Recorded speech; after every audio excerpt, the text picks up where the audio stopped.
ಈ ಎಣ್ಣೆಯನ್ನ ಮೈಗೆಲ್ಲ ಹಚ್ಕೋ. ಇಂದಿನಿಂದ ಪೂಜೆಯನ್ನ ಆರಂಭಿಸುತ್ತೇನೆ. ನಾ ಹೇಳೋ ವಿಷಯಗಳನ್ನ ಸರಿಯಾಗಿ ಮಾಡು. ಯಾವುದೇ ವಿಚಾರದಲ್ಲೂ ಸಣ್ಣ ತಪ್ಪು ಕೂಡ ಆಗ್ಬಾರ್ದು. ತುಂಬಾ ಉದ್ದನೂ ಇರಬಾರ್ದು, ತುಂಬಾ ಕುಳ್ಳಗೂ ಇರಬಾರ್ದು, ವರ್ಣಿಸಕ್ಕೆ ಆಗ್ಬಾರ್ದು. ಅವಳು ಅಷ್ಟು ಸುಂದರವಾಗಿರಬೇಕು. ಒಳ್ಳೆ ನರ್ತಕಿಯ ಹಾಗೆ ನಗ್ನಗ್ತಾ ತುಂಬಾ ಚೆನ್ನಾಗಿರ್ಬೇಕು. ಸರಿ, ನಾನು ನೋಡ್ಕೊಳ್ತೀನಿ.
ನಿಂತ್ಕೊಳ್ಳೆ.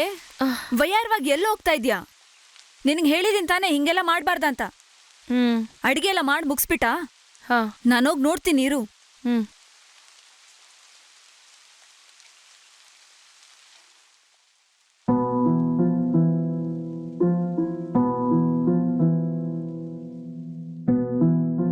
ಇನ್ನು 2 ದಿನದಲ್ಲಿ ಪೂಜೆ ಕೊನೆ ಆಗುತ್ತೆ.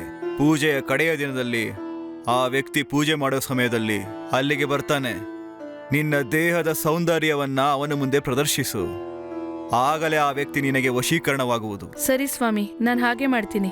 ತಗೋ, ಇದನ್ನ ಸಾಂಬ್ರಾಣಿ ಹೊಗೆ ಜೊತೆ ಬೆರೆಸಿ ಈ ಹೊಗೆಯನ್ನ ಆ ವ್ಯಕ್ತಿ ಮೇಲೆ ಹರಡಿಸು.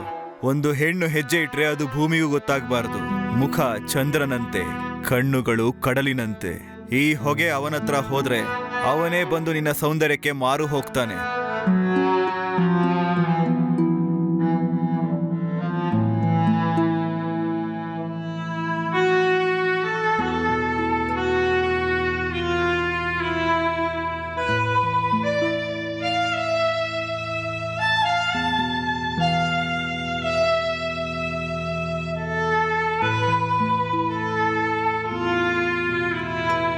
ಶ್ರೀರಾಮ ಪಾಹಿ ಮಾಂ ಜಯ ರಘುರಾಮ.